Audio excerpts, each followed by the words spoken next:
Let me ask about that. Okay. Give me 1 second to connect to your spirit.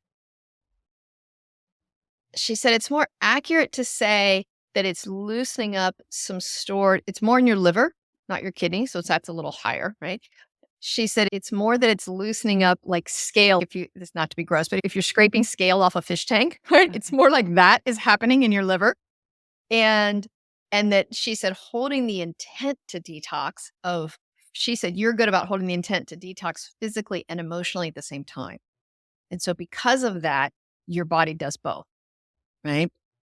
And so that the detoxing that you're doing is loosening up and flaking off some old resentments.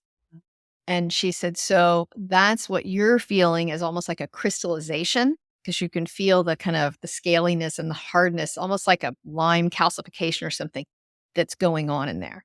Okay. So she said to aid that physically, you can do a liver cleansing patch. Have you ever done those? No. Okay. You get a little washcloth, some thin piece of fabric, really thin, and drizzle castor oil on it and put it over your liver, put a piece of saran wrap over it, and then put heat on it. So it could be a heating pad or whatever. And the heat will drive the castor oil in and it flushes out stuff. And that's totally safe for people to do. Some people will do it after they've taken antibiotics or after they've been on birth control pill for years. But it does flush the liver out. And my spirit explained to me many years ago, you can think of yourself as creating anger and resentment in the gallbladder and then shuttling it over to the liver to store it. Oh, interesting. And so when people have gallbladder issues, they're usually in the midst of a lot of anger and outrage about how they think people are treating them, how they think the state of the world, that sort of thing.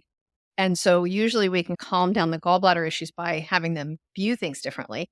But clearing out that liver, when we do some sort of cleanse that sort of starts sloughing some of that stuff out of the liver, you can experience when you're doing that liver cleanse. I think it's fascinating that people will say, gosh, the first day I did it, I just felt some relief. The second day, I was pretty grumpy because you're releasing those emotions out. And I would say, just let them flow out. Don't take them too seriously. Don't take any upset or irritations you have on that second day too seriously. And then by the third or fourth day, it just smooths out and you're good to go. But that should get rid of that feeling in your liver of that's giving you a little kind of twingy, achy in the back of you. Okay. Well, thank you. And what is fascinating about that recommendation with the castor oil is I had a massage yesterday and my massage therapist is phenomenal. And she's like an Ayurvedic practitioner.